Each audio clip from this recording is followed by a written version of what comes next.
Okay guys, so in this video I want to discuss talking to customers and structuring the course around feedback. So when you first launch a program, you're really going to start seeing your customers doing a lot of unique things. You're going to see them skipping around. You're going to be seeing them use things in a different way. You're going to see them getting lost at certain points. It's very important for you to spot that. And I'm going to really talk about how we can spot that through Intercom and through using tools like Mixpanel to see where people are getting through the course and whatnot. But all that stuff is going to not really be that relevant until you really cross, let's say, 300, 500 users. And high ticket, that can take a long time for people to use.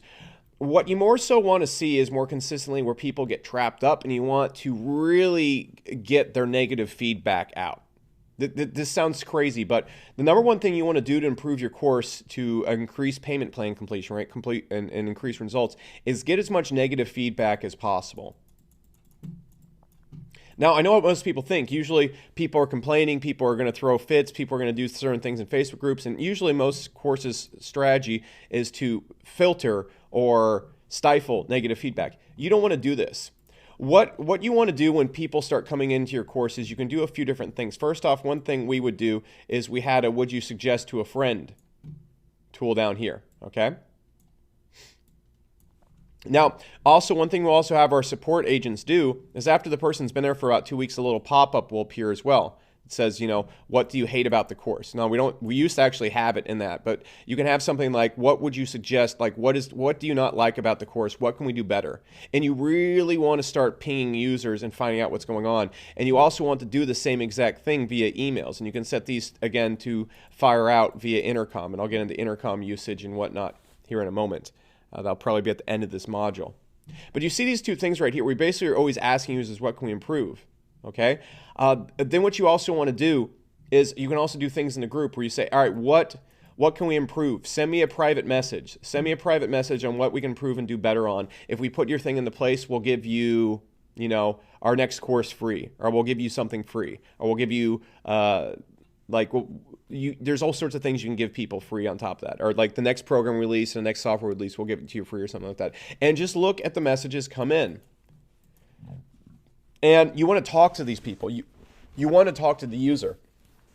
All day long in Hyros, the reason why Hyros is good is because I spend all day talking to users. I know exactly where they're getting lost. I know the things that get fixed. And what happens is when you talk to users, find out where their problems are constantly, and then go fix that problem, fix this problem, fix this problem. This is how the course gets really good. You can't just make a good course by default.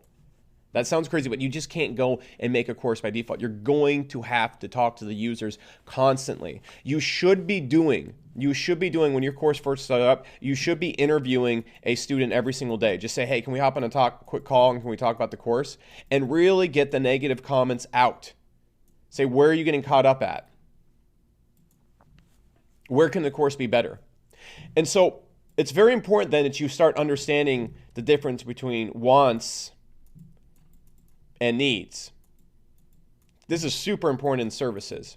For example, in HCOM, I'll go through a want there and us fixing it and us actually getting it down to the need. And so what you're going to see is users and for software, for services, for courses, they're not course designers. They're not SaaS designers. They don't know how to design anything to get results. That's fine. That's not their job. They didn't sign up to like brainstorm the way something can be used. And usually the first suggestion you get from people, the suggestions people are going to request, these are wants.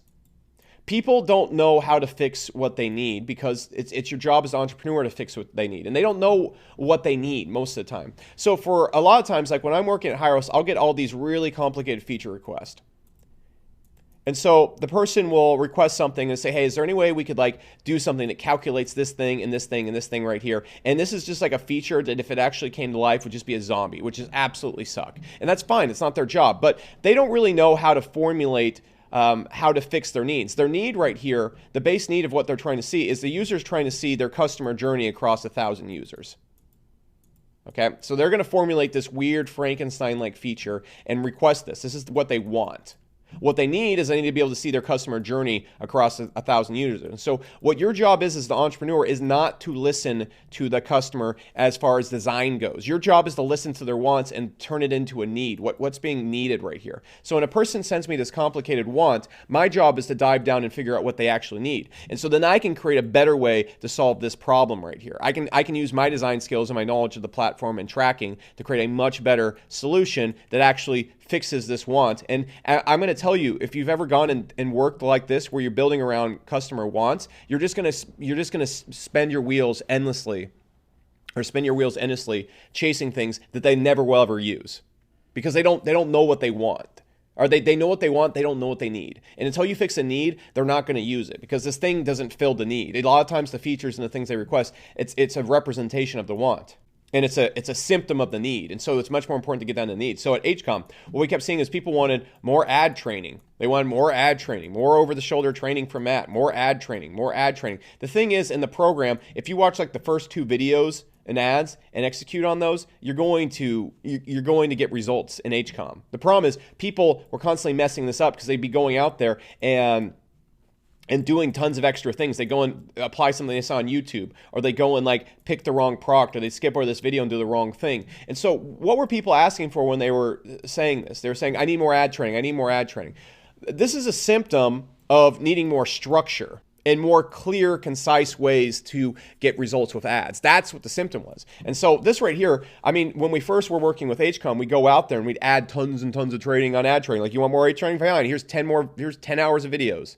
That shit doesn't work. No one watches 10 hours of videos. What these people needed was an easy way to get results with ads. And so we thought, how can we get them results with ads? Oh, we can make checklist. And then how can we stop them from doing this other need right here, which is structure?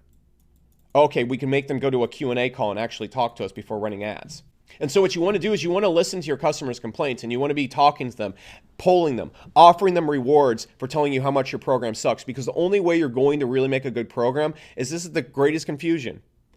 You have to dig into negative feedback. You want all the negative feedback you possibly can, because that's where your program becomes better. No one makes a good program by default, because you don't know exactly how the customer is going to respond, and let them guide the product with their needs. Okay? And also follow needs that go in the direction of the product. If someone's like, hey man, can you add like an e-commerce section to this product? And your product teaches them how to, I don't know, run YouTube ads for real estate?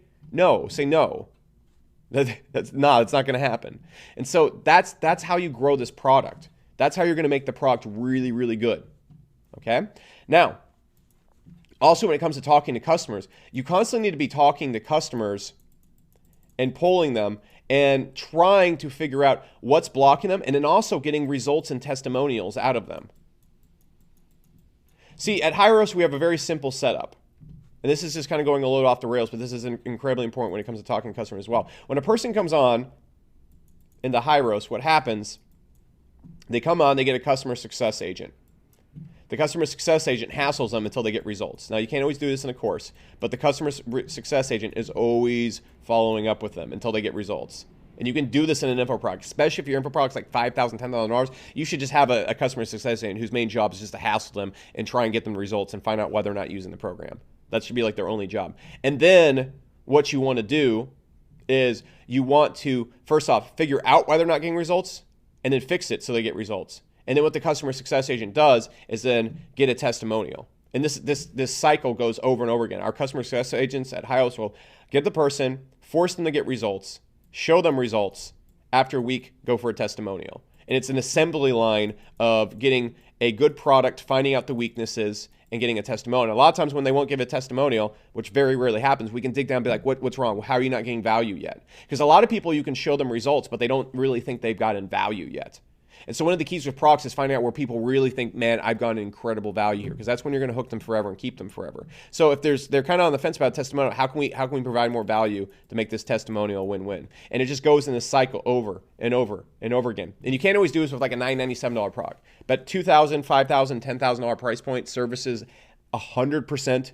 You have to be doing this. This is key. And so you should have this cycle when customers come on. You can set this up in emails. You can set this up in intercom. Person buys. Customer success agent hassles. Checks for results. Okay? And if results are not achieved, finds out negative criticism. You can have success agents do this. You can have Intercom fire out and say, hey, are you seeing results yet? If not, where are you getting caught up? Where's the trouble at? If you can help us go and improve the course, you can tell us where you're having trouble with. We'll actually give you another free course. You can have that fire and Intercom all day. Find the negative feedback. Dig into it. Have a would you suggest box. Have Intercom firing and asking for negative criticism. Have emails firing, asking for negative criticism. Apply that till people start getting results really consistently. Like at Hyros, one thing we did is we just kept digging into negative criticism, until people just get results by default. And now people are seeing results every time they come in. It's like clockwork. And that's why, because we just kept going through the cycle, then get the testimonials and results.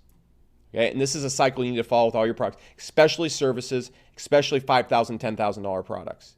Okay, so absolutely huge. I just wanted to cover this whole entire cycle of talking to customers, finding needs, isolating them, and how to keep building your product. Because your product on day one is not your final product. Your product on day one is a muffin, even if you've completed every aspect of the product.